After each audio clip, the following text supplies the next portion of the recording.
tamilcinemanew.in.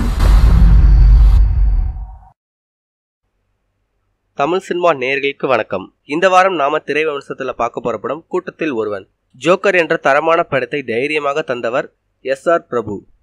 இவரின் தயாரிப்பில் மீண்டும் ஒரு தரமான கதை என்று நம்பி நேற்று உலகம் முழுவதும் திரைக்கு வந்துள்ள படம் கூட்டத்தில் ஒருவன்.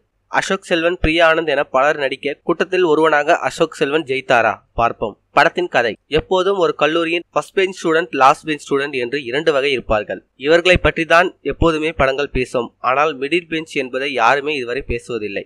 அப்படி ஒரு மிடில் பெஞ்ச் மாணவனின் கதை தான் இந்த கூட்டத்தில் ஒருவன். எதிலும் நம்பர் 1 இருக்கும் பிரியா ஆனந்த் மீது காதல் கொள்கிறார். உன்னை நான் காதலிக்க வேண்டுமானால் நீ ஏதாவது பெரிதாக செய்ய வேண்டும், என்னை போல நம்பர் 1 இருக்க வேண்டும் என்று பிரியா ஆனந்த் கூறுகிறார். பிரியா ஆனந்த் மனதில் இடம் பிடிக்க அசோக் செல்வன் செய்யும் வேலைகள், அதன் விளைவுகள், அதைத் தொடர்ந்து அவர் கூட்டத்தில் ஒருவனாக திகழ்ந்தாரா என்பதே மீதி கதை.